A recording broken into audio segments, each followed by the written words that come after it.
ही वीडियो में नज़र ईंदड़ स्टेट टीवी जा अदाकार सहूलतन जी अणहोंद हुजण जे बावजूद भी पंहिंजे फन ज़रिए हिन माशरे जे नाकारी ऐं हाकारी किरदारनि जी अक्कासी करे हिन दुतड़ियल अवाम जे चेहरे ते मुर्कूं विखेरीनि था।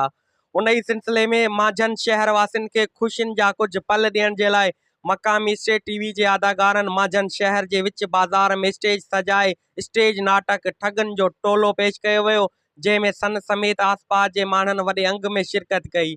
स्टेज नाटक में तकरारी केनालनि खिलाफ़ अदाकारनि पारां भरपूर एहतजाज करे नारेबाज़ी पिणु कई वई, जंहिंखां पोइ ताज़ो ई दिल जो दौरो पवण सबबि विछड़ी वियल स्टेट टीवी जे बहितरीन अदाकार असगर मंगराहार ऐं ॿिनि जे रूह खे साल सवाब पहुचाइण जे लाइ 2 मिंटनि जी ख़ामोशी अख्तियार कई वई।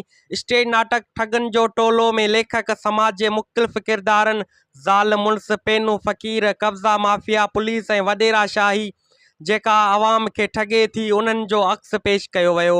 उन्हनि किरदारनि सां अदाकारनि वॾो निभाव करे पिंडाल में वेठलनि खे दाद ॾियण ते मजबूर करे छॾियो।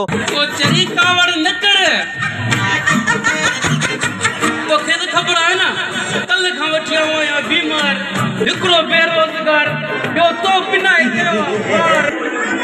तूं त जीरो छा कंदो हुई? तुंहिंजी ज़ाल बेवा की थी चलो अॼु आहे त सभु गॾु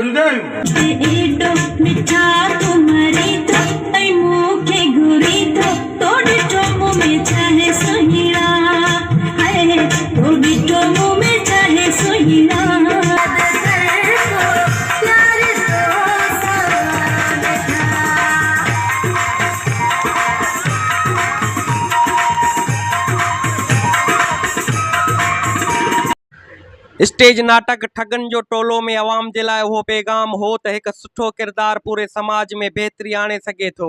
उहो किरदारु असां मां बि थी सघे थो, बसि शर्त उहो आहे त असांखे पंहिंजे अंदर मां लालच बुग़्ज़ ख़तमु करे सचाई ईमानदारीअ सां अॻिते वधण जी ज़रूरत आहे।